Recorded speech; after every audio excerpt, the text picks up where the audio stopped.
तो अस्सलाम वालेकुम स्टूडेंट्स, चैप्टर नंबर 10th हमारा 10th फिजिक्स का कंप्लीट हो चुका है। जस्ट उसके हमारे पास एमसीक्यूज रह गए, आज हम उसको डिस्कस कर लेते हैं और तो आपको ये समझ आ जाएंगे। एक्सरसाइज में से एक आधा न्यूमेरिकल एमसीक्यूज जो है वो आ जाता होता है। इसमें सबसे पहले जो हमारा एमसीक्यूज है, which of the following is an example of simple harmonic motion. तो सबसे पहला जो ए ऑप्शन है सिंपल पेंडुलम, बी ऑप्शन है motion of ceiling fan, C spinning of the earth about its axis और डी हमारे पास bouncing ball on the floor. तो हमने जब सिंपल हार्मोनिक मोशन पढ़ा था, हमने उसमें ही देखा था कि इसकी एग्जांपल क्या है सिंपल हार्मोनिक मोशन की, सिंपल पेंडुलम। सिंपल पेंडुलम में क्या होता था, हमारे पास सिंपल हार्मोनिक मोशन होता है कि मीन पोजीशन के गिर्द मूव करे। तो ये भी हमारे पास सिंपल पेंडुलम में क्या करता है, मीन पोजीशन की तरफ गिर्द मूव करता है, एक्सट्रीम तक जाता है, फिर मीन की तरफ आता है, फिर एक्सट्रीम, और इसकी एक मीन पोजीशन भी है जिसके गिर्द ये राउंड कर रहा है। तो हमारा इसका ऑप्शन क्या होगा, सिंपल पेंडुलम, जो कि ऑप्शन ए है। फर्स्ट वाले का हमारे पास ऑप्शन ए है, सिंपल पेंडुलम।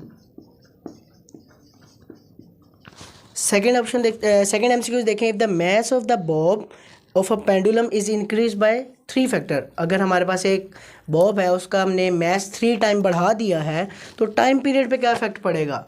तो ए ऑप्शन है वो 2 टाइम इंक्रीज हो जाएगा, बी है कि सेम रहेगा, सी ऑप्शन है कि डिक्रीज हो जाएगा 2 टाइम और डी ऑप्शन है डिक्रीज हो जाएगा 4 टाइम। तो टाइम पीरियड का हम फार्मूला देखते हैं। दूसरा है हमारे पास टाइम पीरियड का फार्मूला होता है T is equal to 2 pi square root of L over जी।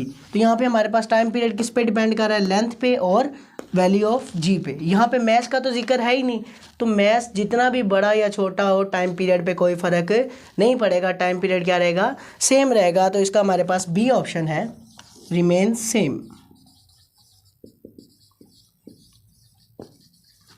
तीसरा एमसीक्यूज देखते हैं, which of the following device can be use to produce both transfer wave and longitudinal wave. जब हमने ये टॉपिक डिस्कस किए थे, हमने उसमें हेलिकल स्प्रिंग लिया था, उसी से हमने ट्रांसफर वेव भी प्रोड्यूस करवाई थी और उसी में हमने लॉन्गिट्यूडनल भी। दोनों को मीडियम की ज़रूरत होती है वैसे, और दोनों मैकेनिकल की टाइप्स हैं, और दोनों में हमने एक में देखी थी कंप्रेशन और रिफ्रैक्शन, जो कि हमारे पास लॉन्गिट्यूडनल थी, और ट्रांसफर में हमने देखी थी क्रस्ट एंड ट्रफ, और इन दोनों में हमने क्या यूज़ किया था, हेलिकल स्प्रिंग। तो इसका हम बगैर सोचे समझे लगा देंगे हेलिकल स्प्रिंग। जो तीसरे वाला है हमारे पास, इसका ऑप्शन नंबर है सी, हेलिकल स्प्रिंग। चौथा एमसीक्यू है वेव ट्रांसफ़र। इसका ए ऑप्शन है एनर्जी, बी फ्रीक्वेंसी, सी हमारे पास वेवलेंथ और फोर्थ हमारे पास डी वाला वेलोसिटी। तो हमने wave as a carrier of energy पढ़ा था कि वेव हमारे पास क्या करती है, एक बॉडी से दूसरी बॉडी में एनर्जी भी ट्रांसफ़र करती है। Wave as a carrier of energy मैंने अलग टॉपिक पे वीडियो भी बनाई है, वहाँ पे मैंने इसको डिटेल से एक्सप्लेन किया था। तो वेव हमारे पास क्या करती है, एनर्जी को ट्रांसफ़र करती है। तो इसका हमारे पास चौथे वाले का ऑप्शन बनेगा ए, फोर्थ का ऑप्शन बनेगा ए, जो कि हमारे पास है एनर्जी। फिफ्थ देखें हमारे पास, which of the following is the method of energy transfer. पहला कंडक्शन, दूसरा रेडिएशन, तीसरा वेव मोशन, चौथा ऑल ऑफ दिस। तो कंडक्शन भी क्या करती है, हमारे पास जब दो बॉडीज़ म्यूचुअली इंटरेक्ट करती हैं, एक दूसरे से कांटेक्ट में होती हैं, और वो क्या करती हैं, ट्रांसफ़र करती हैं हमारे पास हीट को। रेडिएशन में भी क्या होता है, हमारे पास वेव के ज़रिए हमारे पास एनर्जी ट्रांसफ़र होती है। जिस तरह सनलाइट है, उसकी रेडिएशन आती है, हम धूप में बैठे हुए होते हैं तो हम उससे एनर्जी ले रहे होते हैं। तीसरा है वेव। वेव हमने लास्ट एमसीक्यूज में भी अभी देखा है कि एनर्जी ट्रांसफ़र कर रही है। तो सारी चीज़ें ही एनर्जी ट्रांसफ़र कर रही है इन तीनों में से। तो इसका होगा डी ऑप्शन होगा, ऑल ऑफ दिस। पाँचवें का ऑप्शन होगा डी, ऑल ऑफ दिस।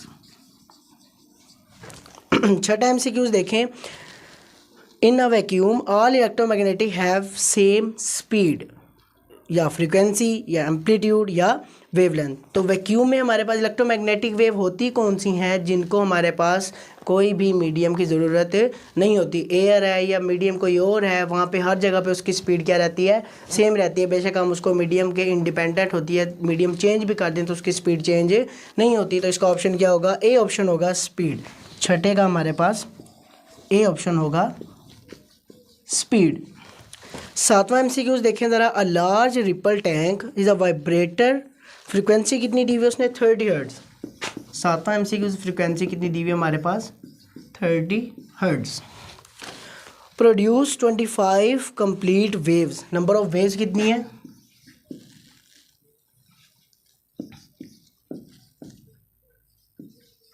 25। उसके बाद वो कह रहा है कि डिस्टेंस उसके दरमियान कितना है हमारे पास, 50 सेंटीमीटर। और हमने फाइंड क्या करनी है, वेलोसिटी। तो हमने वेलोसिटी का formula v equal to F lambda, frequency कितनी दी हुई है 30 और लैम्डा कितना दिया हुआ हमारे पास 50, मतलब डिस्टेंस वेव के दरमियान का डिस्टेंस कितना है। तो अब यहाँ पे उन्होंने ये number of waves as a confusion उन्होंने जस्ट दिया हुआ है, इसका हमारे पास यहाँ पे कोई यूज़ नहीं है।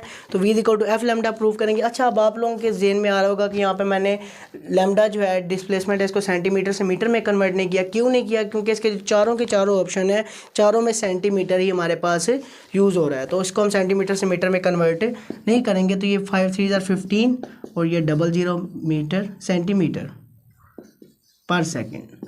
हमारे पास इसका ऑप्शन होगा डी, ऑप्शन होगा 7th का, जो कि हमारे पास 1500 सेंटीमीटर पर सेकेंड।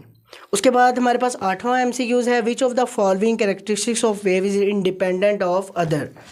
8वां है हमारे पास,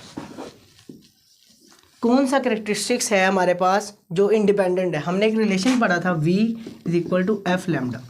अब ज़रा इसके ऑप्शन भी देख लें। पहला ऑप्शन है स्पीड, फिर है फ्रीक्वेंसी, फिर है हमारे पास एम्पलीट्यूड और फिर है वेवलेंथ।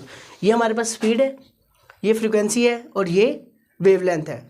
वेवलेंथ भी स्पीड पे डिपेंड करी, स्पीड भी वेवलेंथ पे, फ्रीक्वेंसी वेवलेंथ पे, फ्रीक्वेंसी, मतलब ये तीनों एक दूसरे पर क्या कर रहे हैं, डिपेंड कर रहे हैं। एक बढ़ेगी दूसरी भी बढ़ेगी, एक कम होगी दूसरी भी कम होगी। लेकिन इसमें कहीं पे भी हम एम्पलीट्यूड का जिक्र नहीं कर रहे। तो एम्पलीट्यूड एक ऐसा है जो इन तीनों में से किसी पे भी डिपेंड नहीं करता। तो इसका ऑप्शन होगा हमारे पास सी ऑप्शन, जो कि है एम्पलीट्यूड, ये इंडिपेंडेंट होता है। उसके बाद लास्ट है हमारे पास which of the following relation between V F and lambda. तो हमने पढ़ा हुआ है v is equal to F lambda, तो इसका ऑप्शन नंबर बी है हमारे पास, F lambda is equal to v। That's all from my side. Hope so आप लोगों को MCQ सारे क्लियर हो गए होंगे। बहुत ही आसान है और इसमें से 1 या 2 हमारे पास MCQ बोर्ड में आ जाते हैं। Thank you so much.